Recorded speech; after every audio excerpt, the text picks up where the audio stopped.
ओम अज्ञानतिमिरान्धस्य ज्ञानञ्जनशलाकया चक्षुरुन्मिलितमेन तस्मै श्रीगुरुवे नमः। श्रीचैतन्यमनोभीष्टं स्थापितं येन भूतले स्वयं रूपकदामह्यं ददाति स्वपदान्तिकं।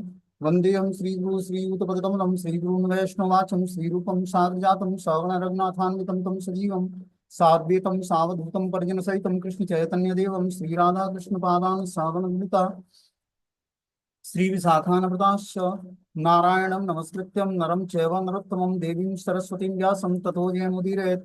सुतां स्वकथा कृष्ण पुण्ये श्रवणकीर्तनं हृदयन्तस्तु विभद्राणि विघ्नोति सुरसतां। नष्टप्रायेषु भद्रेषु नित्यं भागवत सेवया भगवती उत्तम श्लोके भक्तिर्भवति नैष्टिकी। तथा रजस्तमो भावा काम लोभादय चेत नरावृद्धं स्थित सत्य प्रसिद्धि। एवं प्रसन्न मनसो भगवद्भक्ति योगता भगवतत्व विज्ञानामुत्तसंगस्य जायते विद्यन्ते हृदय ग्रन्थि छिद्यन्ते सर्वसंशयम् क्षीयन्ते चास्य कर्माणि दृष्ट्वा आत्मनीश्वरे धर्म प्रोजितो कैटभ्यो अनत्रो परमो निर्मत्सराणां सतां वेद्यं वा श्रीमद्वस्तु सीवितं तापत्रय उन्मूलनम्। श्रीमद्भागवतं महामुनि कृतं किंवापरेरीश्वरं संघो रुद्रयति पृथ्वी सुतक्षणात् निगम कल्पतरु गलितं फलं सुमुखाद्रविमुत संयुतं पिबत भागवतं रसमालयं मूर्खो रसिका भूमिभावुक सच्चिदानंद रूपाय विश्वोत्पत्ति हेतवे तापत्रय विनाशाय श्रीकृष्णाय वयं नमः। संसार सागरे मग्नं दीनं मा करुणानिधि कर्म ग्राहकृतांगं मामुद्य भवाड्वात् श्रीमद्भागवतम् आख्यानं प्रत्यक्षं कृष्णे श्रीकृतोस्मयानाथं मुक्तर्थं भवसागरे मनोरथो मदीयं सफलं सर्वथा त्वं निर्विघ्नेनैव कर्तव्यं दासोऽहं तं केशवं सुखरूपं प्रबोधज्ञं सर्वशास्त्रं विशारदम् एतत् कथा प्रकाशेन मज्ञानाविनाशय भवे भवे यथा भक्ति पादुस्तव जायते तथा कुरुष्व देवस्य नाथस्तु नयतं प्रभु। नाम संकीर्तनं यस्य सर्वपापप्रणाशनं प्रणामो दुःखशमनं तं नमामि हरिपरम्। आराध्यो भगवान् ब्रजेशतन्यो तद्धाम वृन्दावनं रम्या काचिदुपासना व्रजवधू वर्गेण कल्पिता। श्रीमद्भागवतं प्रमाण अमलम प्रेमो कुमार्थो महान श्री चैतन्य महाप्रभु मद्मिदं तत्रादरो न प्रह। हे कृष्ण करुणा सिंधु दीनबंधु जगत्पतये गोपेश गोपिका कांत राधा कांत नमस्तुते तप्तकांचन गौरांगे श्री राधे वृंदावनेश्वरी वृषभानुसुते देवी प्रणमामि हरिप्रिये। वाञ्छाकल्पतरुभिक्षा कृपा सिन्धुभ्यो च पतितानां पावनेभ्यो वैष्णवेभ्यो नमो नमः। जय श्री कृष्ण चैतन्य प्रभु नित्यानंद श्री अद्वैत गदाधर श्रीवासादि श्री गौर भक्तवृंद। ओम हरे कृष्णा कृष्ण कृष्णा हरे हरे हरे राम राम राम हरे हरे कृष्ण। आज हम लोग को श्रीमद् भागवतम का स्कंद संख्या 4 अध्याय संख्या 4 और श्लोक संख्या जो है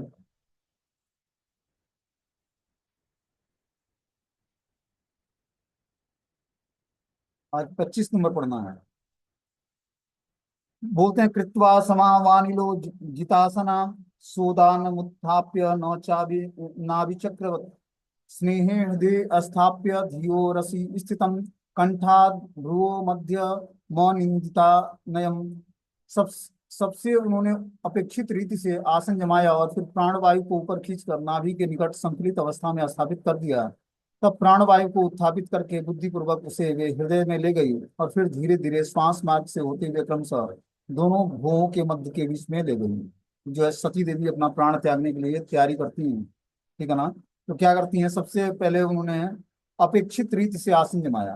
मतलब जैसा आसन होना चाहिए, ना तो ज्यादा ऊंचा ना ज्यादा नीचा, उस तरह से जैसा अपेक्षा की जाती है वैसा उन्होंने आसन लगाया। फिर प्राणवायु को ऊपर खींचकर नाभि के निकट संतुलित किया। जो प्राणवायु है उसको नाभि के निकट संतुलित करके और फिर प्राणवायु को उत्थापित करके बुद्धि पूर्वक उसको हृदय में ले गई और फिर धीरे धीरे श्वास मार्ग से होते हुए क्रमशः दोनों दोनों भुवों के बीच में ले गई और वहां पर स्थापित किया। बोलते हैं यहाँ पर कि यौगिक क्रिया शरीर में के भीतर खट चक्रों में घूमती हुई वायु का निरोध करती है। वायु का को उदर से नाभि, नाभि से हृदय, हृदय से कंठ, कंठ से दोनों भुवों के बीच में और अंत में भुवों के मध्य से मस्तिष्क के शीर्ष भाग में ले जाया जाता है। योगाभ्यास की यही प्रक्रिया है। तो जो व्यक्ति अष्टांग योग का पालन करता है वो क्या करता है, जो शरीर में 6 प्रकार के वायु हैं जिसमें प्राण तैर रहा होता है। प्राण को पहले उदर से नाभि, नाभि से हृदय स्थल में, हृदय से कंठ स्थल में, कंठ स्थल से दोनों भुवों के बीच में और अंत में भुवों के मध्य से मस्तिष्क के शीर्ष भाग में ले जाता है। मतलब मस्तिष्क का शीर्ष भाग जो है, जो ये पोर्शन है, यहाँ से ले जाकर जो है ब्रह्मरंध्र जिसको बोलते हैं, वहां से जो व्यक्ति, जो योगी अपने प्राण को त्यागता है वो हाईएस्ट लोगों को प्राप्त होता है। बोलते हैं योगाभ्यास की यही क्रिया है। हम देखते हैं कि बच्चे का जो है जब वो जन्म लेता है तो ये जो ब्रह्मरंध्र है धड़कता है। तो क्या है, वहां से जब व्यक्ति का प्राण निकलता है तो बहुत ही उच्च लोगों को प्राप्त करता है वो। वास्तविक योग पद्धति के अभ्यास से पूर्व मनुष्य को आसनों का अभ्यास करना होता है, क्योंकि इससे श्वास की क्रियाओं में सहायता मिलती है और ऊपर तथा नीचे की ओर जाने वाली वायु का संयमन हो सकता है। योग की सर्वोच्च सिद्धावस्था प्राप्त करने के लिए इस विशाल तकनीक का अभ्यास करना होता है, किंतु यह अभ्यास इस योग के लिए नहीं है। बोल रहे हैं कि ये जो अभ्यास करना होता है योग की सर्वोच्च सिद्धावस्था को प्राप्त करने के लिए, योग की सर्वोच्च सर्वोच्च सिद्धावस्था क्या है कि हाईएस्ट लोगों को प्राप्त करना। वो जब योगी क्या करता है, अष्टांग योग के नियमों का पालन करके और अपने प्राण को ब्रह्मरंध्र के द्वारा निकालता है। जैसे बहुत सारे योगी ऐसा कर सकते हैं। जो योग साधता है वो अपने इंद्रियों को कंट्रोल करके और प्राण वायु को अपने हिसाब से जब वो चाहेगा तब मृत्यु को प्राप्त करेगा।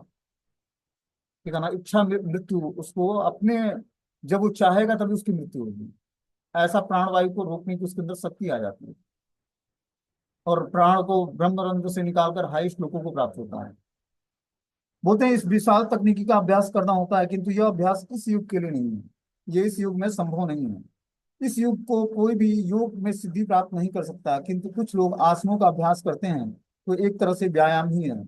ऐसे शारीरिक व्यायाम व्यायाम से रक्त संचार अच्छा हो जाता है और शरीर स्वस्थ रहता है, लेकिन वो योग की सिद्धावस्था को प्राप्त नहीं कर सकते हैं। भक्ति योग में तो आत्मा सीधे वैकुंठ लोक जाती है, जहाँ जीवन आनंद तथा ज्ञान से नित्य पूर्ण रहता है। फलतः भक्ति योग को समस्त योग पद्धतियों में श्रेष्ठ समझा गया है। जो भक्ति योग है वो समस्त योग पद्धतियों में सबसे श्रेष्ठ योग है। इसलिए हमें कलयुग के जीवात्माओं के लिए अष्टांग योग का पालन करना आवश्यक नहीं है। बोलते एवं संदेहम मताम महीयसाम मुहुम समारोपित मंकराद दरात जिया सती दक्ष रुषा मनस्विनी दधार गात्रे स्व अनिला अग्निधारणम।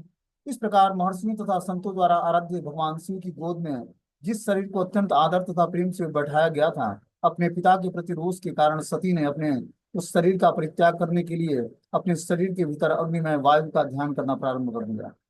अब सती देवी जो है, बोले इस प्रकार महर्षियों तथा संतों द्वारा जो आराध्य भगवान शिव हैं, उनकी गोद में जिनका शरीर आदर और प्रेम से बैठाया गया था, सती देवी भगवान शिव के गोद में विराजमान रहती थी। अपने पिता के प्रति रोष के कारण सती ने अपने शरीर को परित्याग करने के लिए अपने शरीर के भीतर अग्निमय वायु को ध्यान करना प्रारंभ किया। शरीर में जठराग्नि से वायु उत्पन्न होती है, उस वायु का ध्यान करना शुरू किया। बोल रही है कि जो है, बोल रहे हैं यहाँ पर महर्षि मैत्रेय कि जो कि महर्षियों और संतों द्वारा आराध्य हैं भगवान शिव, उनकी गोद में जो विराजमान है माता सती, जिनको आदर और प्रेम के साथ भगवान शिव अपने गोद में बैठाते हैं, अपने पिता के प्रति रोष के कारण सती ने अपने शरीर का परित्याग करने का निश्चय किया और इस तरह से शरीर में ध्यान के माध्यम से अग्निवायु को ध्यान करके करना प्रारंभ कर दिया। बोलते हैं शिव जी को यहाँ पर समस्त महात्माओं में श्रेष्ठ बताया गया है। यद्यपि दक्ष ने सती के शरीर को उत्पन्न किया था, किंतु शिव जी सती को अपनी गोद में बैठाकर विभूषित किया करते थे। इसे आदर का बड़ा प्रतीक माना जाता है। इस प्रकार सती का शरीर सामान्य न था, तो भी सती ने उसका परित्याग करने का निश्चय किया, क्योंकि दक्ष से संबंधित होने के कारण वह दुख का कारण बना हुआ था। इस तरह से बता रहे हैं कि शिव जी समस्त महात्माओं में सबसे सर्वश्रेष्ठ महात्मा है और सबसे भगवान के हाईएस्ट कोटि के भक्त हैं। महात्मा मतलब भगवान का भक्त। यद्यप दक्ष ने सती के शरीर को उत्पन्न किया था, किंतु शिव जी सती को अपनी गोद में बैठाकर विभूषित किया करते थे। इसे आदर का बड़ा प्रतीक माना जाता है। इस प्रकार सती का शरीर सामान्य न था, तो भी सती ने उसका परित्याग करने का निश्चय किया, क्योंकि दक्ष से संबंधित होने के कारण वह दुख का कारण बना हुआ था। ये दक्ष से संबंधित सती का शरीर था, क्योंकि दक्ष ही पिता था सती का।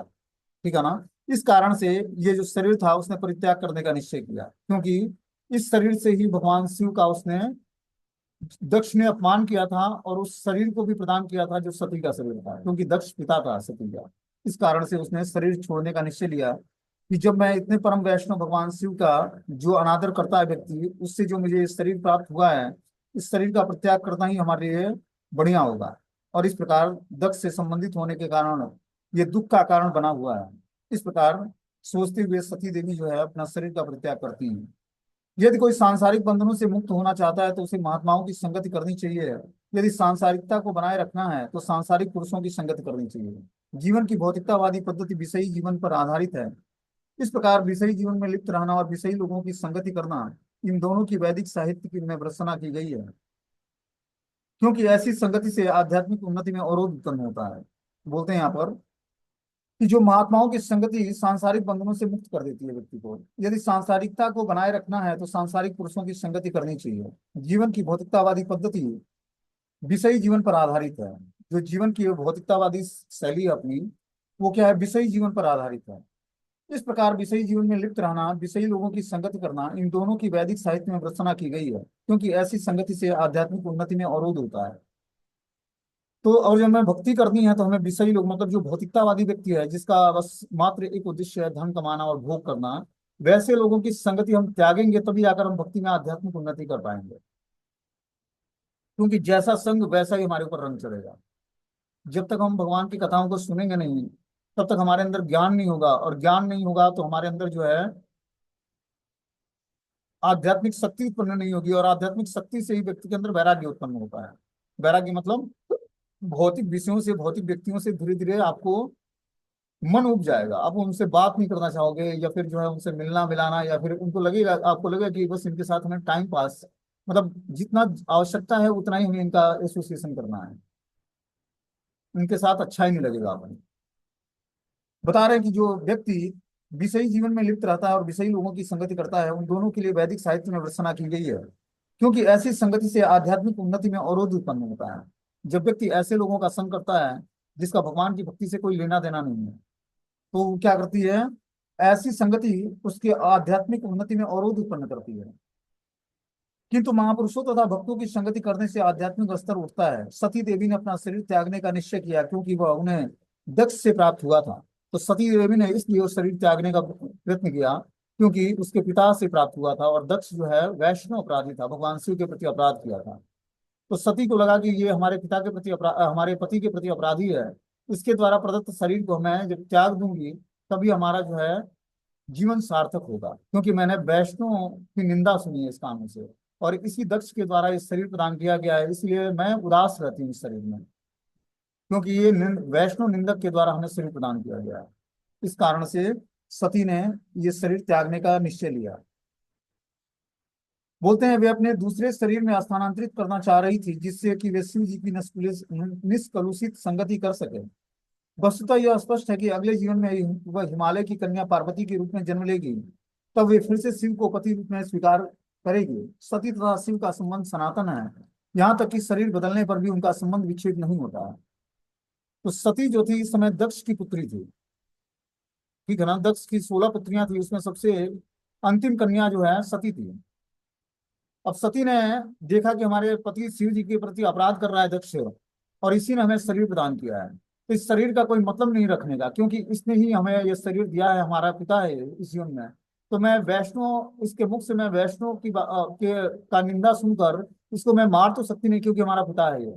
तो एक काम कर सकती हूँ, मैं अपना शरीर त्याग कर सकती हूँ, क्योंकि बताया गया कि अगर जो कोई व्यक्ति वैष्णव की निंदा सुनता है, भगवान के भक्तों की निंदा करता है या सुनता है, तो उसको भी उतना ही अपराध लगता है जितना वैष्णव निंदक को लगता है, और भगवान इसको बर्दाश्त नहीं करते हैं।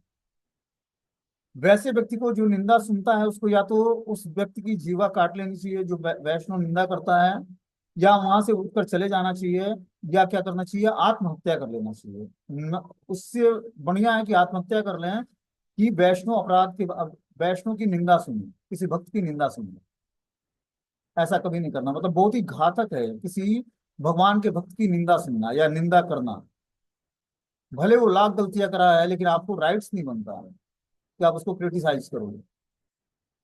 भगवान इन सब छोटी मोटी गलतियां हो भी जाती हैं तो माफ कर देते हैं, लेकिन हमें किसी को क्रिटिसाइज नहीं करना है, किसी वैष्णव को या भक्त को जो है, किसी भी जीवात्मा को। भक्त की तो बात ही दूसरी है, किसी भी जीवात्मा को क्रिटिसाइज नहीं करना। उसके अंदर कुछ अवगुण दिखते हैं हमें, तो हाथ जोड़कर प्रणाम करके आगे बढ़ जाएं, उसको क्रिटिसाइज ना करें। आपका राइट्स नहीं है इस पर। इसीलिए सती ने सोचा कि मैं शरीर बदल लूंगी त्याग करके, और फिर से मैं नए शरीर से भगवान शिव को अपने पति रूप में, क्योंकि शिव और सती का जो संबंध है वो सनातन है। अब यही सती जो है शरीर त्याग करती है, और अगले जीवन में भगवान हिमालय की पत्नी पार्वती बन के आती है, और भगवान शिव से इनका फिर से विवाह संस्कार होता है। यहाँ तक कि शरीर बदलने पर भी उनका संबंध विच्छेद नहीं होता। शरीर बदल भी गया तो पार्वती का संबंध विच्छेद नहीं होगा भगवान शिव से, क्योंकि वो सनातन उनकी दासी है, पत्नी है। बोलते हैं तत्तम स्व सवितुर चरणाम्बुज जासमं जगत गुरु चिंतयति न चापरम ददर्श देहो हतकल्मषम सती सज्ञम प्रज प्रज्वाल समाधि जागिनाम। सती ने आपका सारा ध्यान अपना सारा ध्यान अपने पति जगत गुरु शिव के पवित्र चरण कमलों पर केंद्रित कर दिया।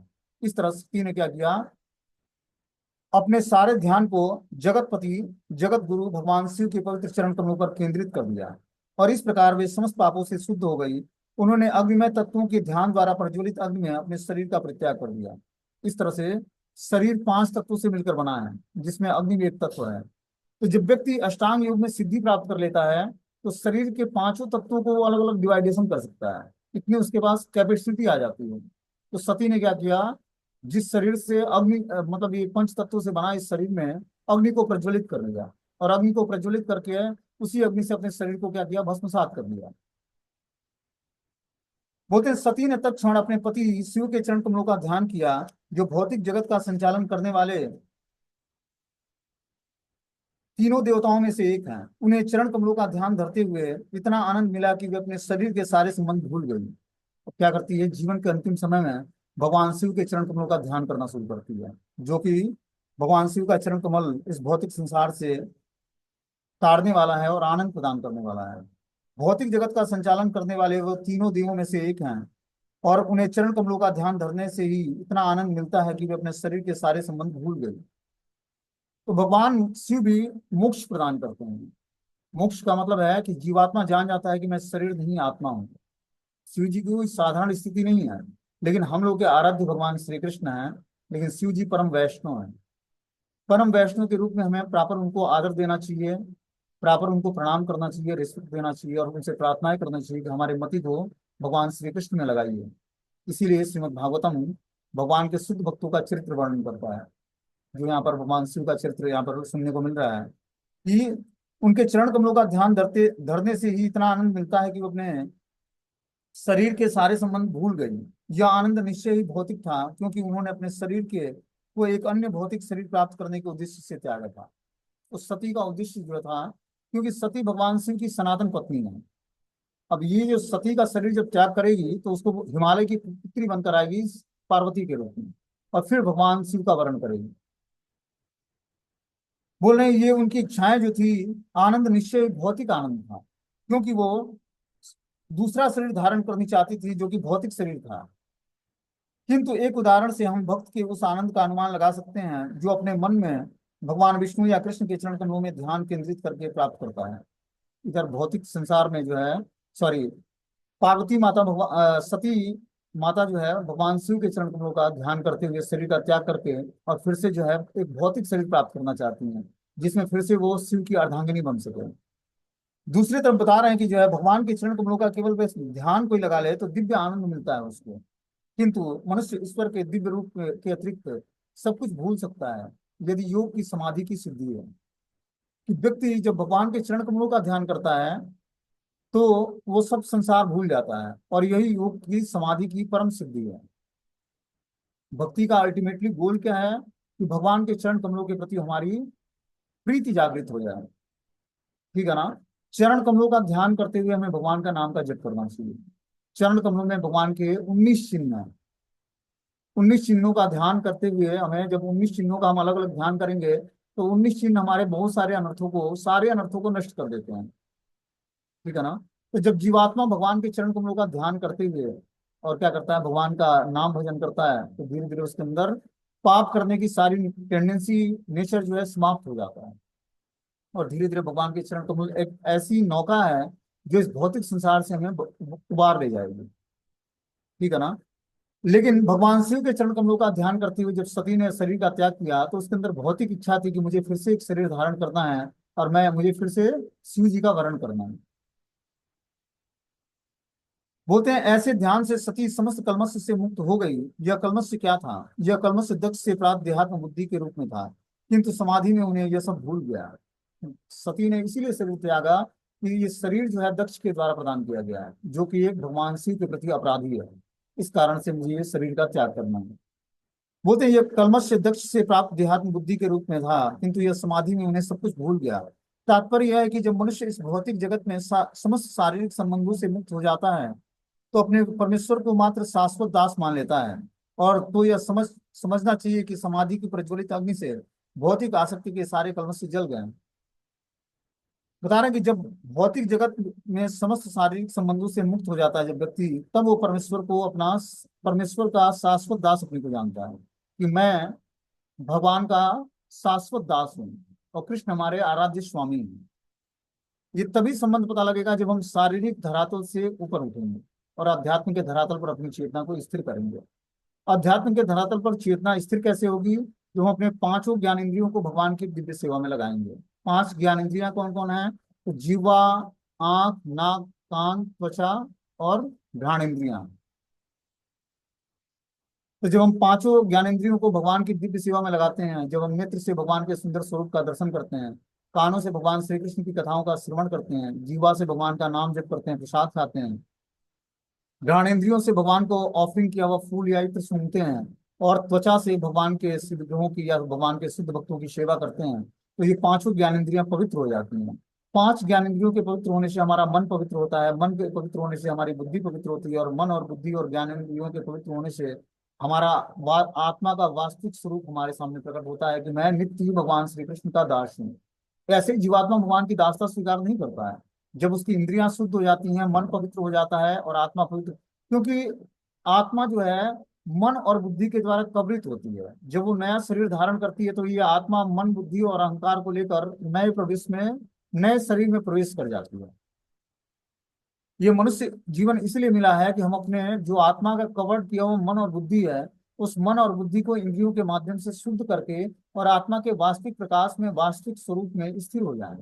हमारा आत्मा का वास्तविक स्वरूप क्या है? कि हम नित्य ही भगवान श्री कृष्ण का के दास हैं। जीवेर स्वरूप है नित्य कृष्ण दास।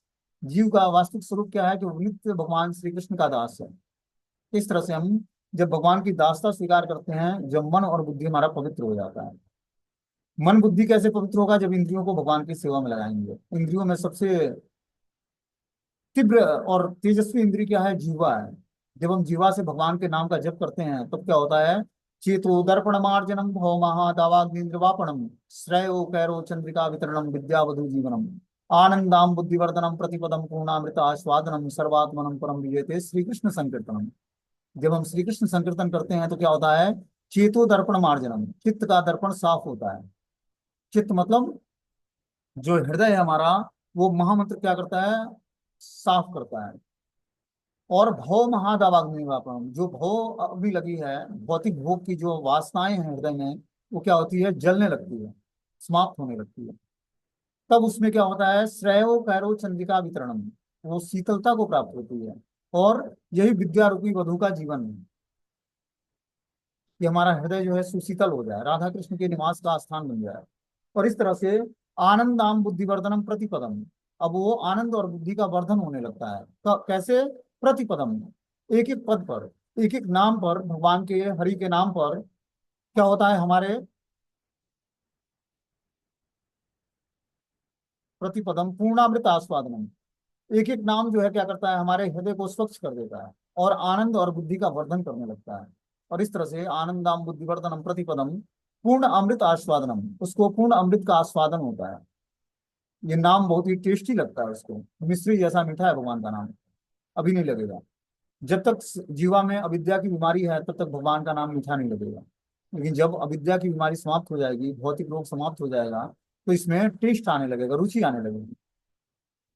जपा में नाइन्थ मेथड आते हैं। नाइन्थ मेथड से जपा सक्सेस होता है। हमने क्या बताया? देखो, जो भी हम सेवाएं करते हैं मंदिर या मंदिर के अंदर या घर में, उसका उद्देश्य क्या है? कि आप कितना परफेक्शन के साथ भगवान का नाम जप करते हो। सारी सेवाओं का एकमात्र उद्देश्य है नाम संकीर्तन करना।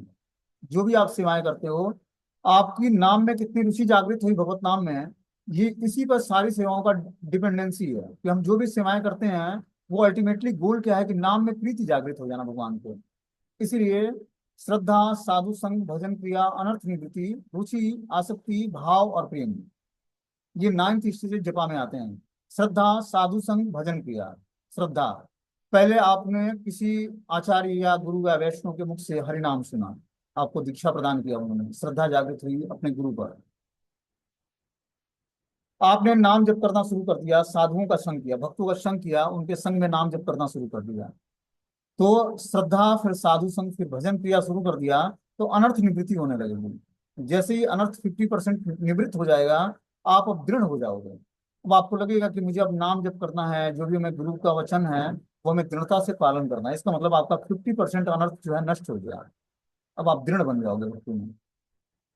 और फिर जैसे ही निष्ठा का लेवल आएगा, आप दृढ़ता पूर्वक भक्ति में लगोगे, वैसे ही फिर धीरे धीरे जो है रुचि, आसक्ति, भाव और प्रेम, भगवान के नाम में रुचि जागृत हो जाएगी, आसक्ति हो जाएगी, हमेशा हरि नाम के बिना रह नहीं पाओगे, 24 घंटे नाम चलता रहेगा। और इस प्रकार भाव और प्रेम की अवस्था प्राप्त होगी। तो ये भाव और प्रेम की अवस्था नाम ही दिलाएगा, कोई सेवा नहीं दिलाएगा। सेवा हमें क्या करता है, भक्ति में हमारे परफेक्शन लाता है, श्रवणम और कीर्तनम में हमारी रुचि जागृत होती है। इस कलयुग में जब तक व्यक्ति कथाओं का श्रवण नहीं करेगा, श्रीमद् भागवतम भगवत गीता को पढ़ेगा या सुनेगा नहीं, और नाम जप में या कीर्तन में रुचि जागृत नहीं करेगा, तब तक अल्टीमेटली भक्ति के कोई भी साधन इस कलयुग के लिए पूर्ण नहीं है। बस श्रवण और कीर्तन ही ऐसा मेथड है जो जीवात्मा को शुद्ध करके भगवत धाम जाने की योग्यता उसके अंदर लाता है। सेवा क्या करता है, हमें सपोर्ट करता है। जब तक हमारे अंदर रजोगुण और तमोगुण है, तब तक हम अल्टीमेटली बैठकर शास्त्र नहीं पढ़ सकते 1.5-2 घंटे। एक जॉर्वेशन चाहिए शास्त्र को माला जप कर सकते हो आप 2 घंटे, लेकिन शास्त्रों को पढ़ने के लिए जॉर्व होकर बहुत ही सतुगुण चाहिए व्यक्ति को, तब उसको शास्त्र समझ में आएगा। समझ रहे हो बात को? ये सतुगुण वृत्ति तभी आएगी जीवात्मा के अंदर जब वो सुबह उठकर ब्रह्म मुहूर्त में स्नान करके भगवान की मंगला आरती करेगा और नाम जप करेगा, लाइट ही चलेगी। तो इस तरह से जब भगवान के नाम में जप में जब रुचि जागृत होती है जीवात्मा की, तो इस तरह से धीरे धीरे आसक्ति, भाव और प्रेम, ये स्थिति प्राप्त होती है। ठीक है ना? आगे इसमें बता रहे हैं, इस भौतिक जगत में समस्त शारीरिक संबंधों से मुक्त हो जाता है और अपने को परमेश्वर का मात्र शाश्वत दास मान लेता है। जो तो यह समझना चाहिए कि समाधि में प्रज्वलित अग्नि से भौतिक आसक्ति के सारे कल्मश से जल गए हैं। यह प्रज्वलित अग्नि बाहर दिखे या यह आवश्यक नहीं है, क्योंकि यदि इसी जगत में रहते हुए कोई अपने शारीरिक संबंधों को भुला देता है और आत्मा में स्थिर हो जाता है, तो यह कहा जाता है कि वह योग समाधि की। 1 मिनट, किसी ने लाइट चला दी।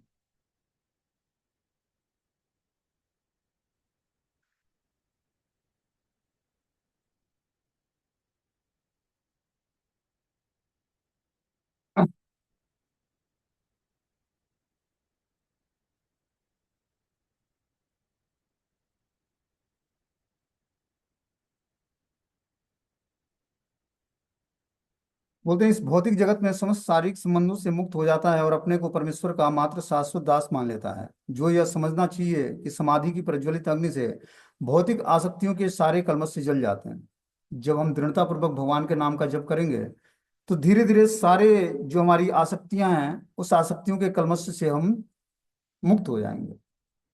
देखो हमें क्या करना है, भक्ति करके प्राप्त क्या करना है, हमें अल्टीमेटली हमने क्या बताया कि संबंध, अभिधेय और प्रयोजन। जब हम भगवान के नाम का जप करते हैं, गुरु से दीक्षा प्राप्त करते हैं, गुरु मुख पद्म वाक्य चित्त ते करिया क्या, गुरु के मुख से हमने जो नाम सुना उसको चित्त में धारण किया, उस नाम को जप करने लगे, परफेक्शन के साथ हमने जप किया। तो जप करने से होगा क्या, आपको एक रास्ता मिला, गुरु के माध्यम से संबंध पता लगा कि भगवान नित्य परम पिता हैं और आप उनके नित्य ही दास हो, वो स्वामी आप और आप सेवक हो। अब संबंध पता लग गया, गुरु ने अभिधेय दिया, आपको रास्ता दिया, मार्ग दिया कि भगवत गीता का रोज पाठ किया करो और नाम जप किया करो। ये उन्होंने रास्ता बताया। उससे मिलेगा क्या, उसका प्रयोजन सिद्ध होगा। प्रयोजन क्या सिद्ध करना है, भगवान की नित्य सेवा में अपने को इंगेज करना है। ठीक है ना? तब जब जीवात्मा इस तरह से संबंध, अभिधेय और प्रयोजन तीनों को जान जाता है कि भगवान से हमारा नित्य संबंध दासता का है, दास है हम भगवान के, और उस दासता को स्वीकार कैसे करना है, भगवत गीता भागवतम के माध्यम से कथाओं का श्रवण करके और नाम जप करके। प्रयोजन क्या सिद्ध करना है, भगवत प्रेम या भगवत धाम की प्राप्ति करनी है। तो हमारा संबंध, अविधि और प्रयोजन तीनों क्लियर हो गया। तीनों क्लियर हो गया, रास्ता पता लग गया। अब हम अल्टीमेटली उस रास्ते पर चलकर भगवत प्राप्ति के लिए प्रयास करते हैं। तो हमें अपने आसक्तियों और इच्छाओं को क्या करना है, पवित्र करना है। हमारी आसक्तियां जो इस भौतिक संसार में अलग अलग वस्तु व्यक्ति स्थान में लगी हुई है, उस आसक्तियों को धीरे धीरे भगवान की तरफ मोड़ना है। क्योंकि इस आसक्तियों के कारण ही हम इस भौतिक संसार में फंसे हुए हैं। पुरुष का स्त्री से आसक्ति है, बच्चों का माता पिता से है, माता पिता का बच्चों से है। कोई नहीं है तो वो कुत्ते बिल्ली बंदरों को पाल लेता है, उससे उसकी आसक्ति हो जाती है। ठीक है ना, धन से आसक्ति है, गृह से आसक्ति है, बच्चों से आसक्ति है, बड़ी गाड़ी आ जाए तो उससे आसक्ति हो जाती है, फोन सेट से आसक्ति है। मतलब आसक्ति के बहुत सारे वेराइटियां हैं। और हमें पढ़ाया जाता है भगवत गीता भागवतम के माध्यम से कि भगवान कृष्ण के प्रति आसक्ति जागृत करनी है। तो कैसे जागृत होगा? जब हम भगवान से अपने भूले हुए संबंध को जागृत करने का प्रयास करेंगे। वो संबंध कैसे हम जान पाएंगे? जब हम भगवत गीता और भागवतम को निरंतर श्रवण और कीर्तन करेंगे और नाम जप में परफेक्शन के साथ भगवान के नाम का जप करेंगे। तब हम धीरे धीरे अपने समस्त आसक्तियों को, ज्ञान रूपी तलवार से ही व्यक्ति अपने आसक्तियों को काट कर और ज्ञान में स्थिर होकर वैराग्य उत्पन्न कर सकता है। ज्ञान और वैराग्य की चरम सीमा क्या है? भगवत प्रेम। ज्ञान ही वैराग्य जाकर आगे जो है, ज्ञान और वैराग्य भक्ति के दो पुत्र हैं। यही भक्ति उत्पन्न करते हैं। जब भक्ति आती है तो पहले ज्ञान और वैराग्य आते हैं, क्योंकि उसके दो पुत्र हैं। ज्ञान वैराग्य के की चरम सीमा है भक्ति, और भक्ति की चरम सीमा है भगवत प्रेम। भक्ति जब अपने चरम सीमा पर होती है तो ज्ञान और वैराग्य लुप्त हो जाते हैं और भक्ति प्रेम में कन्वर्ट हो जाती है, भगवत प्रेम में। और इस तरह से जीवात्मा भगवान से प्रेम करना सीख जाता है, जो कि हर एक जीवात्मा का धर्म है।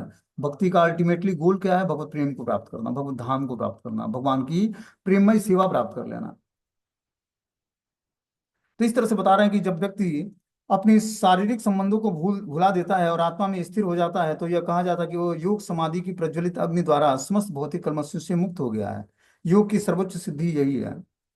तो जब हम ज्ञान को सीखते समझते हैं तो क्या होता है? धीरे धीरे हम ज्ञान में स्थिर होकर अपने समस्त कलमशों से मुक्त हो जाए। जैसे ही हमारी पांचों ज्ञानेंद्रियां पवित्र होंगी, आपके अंदर दिव्यता आ जाएगी। आपको इसी नेत्रों से सब चीजें इस सृष्टि में सब कुछ शुभ दिखने लगेगा। जैसी दृष्टि वैसी ही सृष्टि दिखती है। जब तक इस मन बुद्धि और जो है आत्मा कलुषित है, तब तक हर जगह जो है स्त्री पुरुष का भेद दिखेगा। लेकिन जैसे ही जब जीवात्मा के अंदर पवित्रता आती है, नेत्रों में दृष्टि पवित्र हो जाती है, तो क्या स्त्री और क्या गाय हाथी ब्राह्मण कुत्ता चांडाल सब में जो है उसको ब्राह्मण आत्मा के दर्शन होते हैं। क्या विद्या विनय संपन्ने ब्राह्मणे गव्यस्तिनी सुनीचे वो सपाके च पंडिता समदर्शिना। पंडिता समदर्शिना। पंडित कोई साधारण स्थिति नहीं है। हम लोग सुनते हैं पंडित वो कथा वाचने वाले पंडित।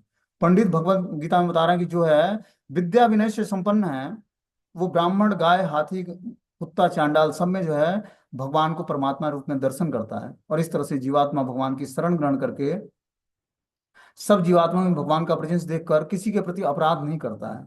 और अपराध न करने के कारण वो जीवात्मा सबसे सबका प्रेमी हो जाता है, और सब उससे प्रेम करते हैं, वो सब जीवात्माओं से प्रेम करता है। और इस तरह से जीवात्मा भगवान की शरण ग्रहण करके और भगवान के धाम जाने की योग्यता हासिल करता है। तो ये अभी हम लोग बहुत ही प्रारंभिक स्थिति में है। समझ रहे बात को? अभी जाना बहुत लंबी यात्रा है, ये ऐसा नहीं है ये कि छोटी मोटी यात्रा है, बहुत ही हाईस्ट चढ़ाई है ये। जैसे होता ना कि एक पहाड़ी पे, एक समतल पहाड़ी पे चढ़नी है और एक खड़ी पहाड़ी पे चढ़नी है। तो भक्ति जो है खड़ी पहाड़ी पे चढ़ने के बराबर है। कि हम जिस तरह खड़ी पहाड़ी पे चढ़ना मुश्किल होता है, उसी तरह जब व्यक्ति, अध्यात्म का रास्ता ऐसा ही है, बहुत ही स्ट्रगल भरा है और बहुत ही चुनौतियां आएंगी आपके जीवन में। और सब चुनौतियों को लांघते हुए दृढ़ता पूर्वक इसके लिए हमें गुरु पादाश्रय ग्रहण करना पड़ेगा।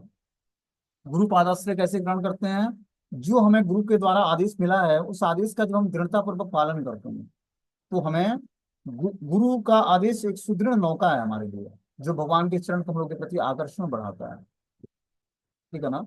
तो अब एक क्वेश्चन उठता है कि गुरु जी तो हमसे रोज मिलते नहीं है। एक बार उन्होंने आदेश दिया कि 16 माला का जप करना है, शास्त्रों को 1 घंटा पढ़ना है, 4 नियमों का दृढ़ता से पालन करना है। वही आदेश आपके लिए पूरे जीवन के लिए सफिशियंट है। उस आदेश का आप दृढ़तापूर्वक पालन करते जाओ, अध्यात्म का रास्ता ऑटोमेटिक खुल जाएगा।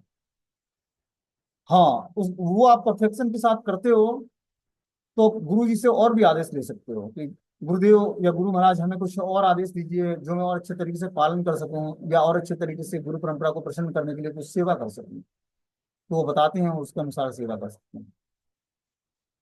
कुछ नहीं है तो 5 चीजों को बहुत ही परफेक्शन के साथ करें।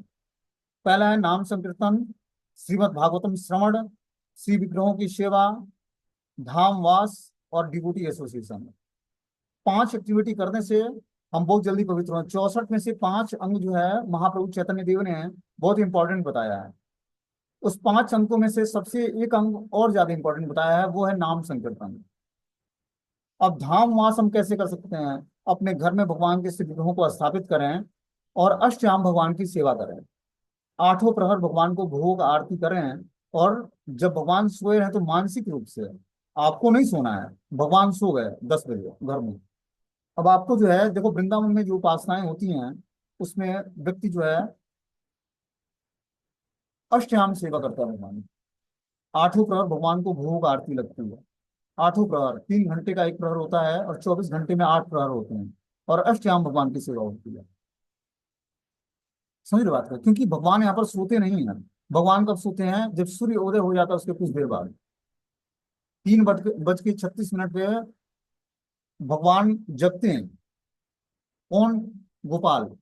और जो रास लीला करते हैं भगवान, वो तो रात्रि में 11:30 बजे से लेके और 2:30 बजे तक रास नृत्य होता है भगवान का। उसके बाद राधा रानी अपने घर चली जाती है और कृष्ण अपने घर चले जाते हैं। तो इस तरह से भगवान की अष्टयाम सेवा होती है। जो हम लोग मंगला आरती करते हैं तो भगवान 3:36 पे उनको जगाया जाता है, उनको भोग लगाया जाता है, फिर उनको आरती के लिए तैयार किया जाता है और फिर आरती होती है।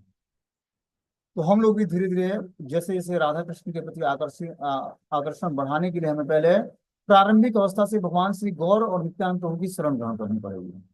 और उनके माध्यम से हम धीरे धीरे राधा कृष्ण के प्रति प्रेम उत्पन्न कर सकते हैं। अचानक नहीं होगा ये, क्योंकि ब्रज भक्ति को प्राप्त करने के लिए पहले आपको गौर नित्यानंद प्रभु की शरण ग्रहण, उनकी दास्य भाव में सेवा करके ही आप राधा कृष्ण के ब्रज लीलाओं में पार्टिसिपेशन पाने की योग्यता हासिल कर पाओगे। और कोई दूसरा मेथड इस कलयुग के लिए नहीं है।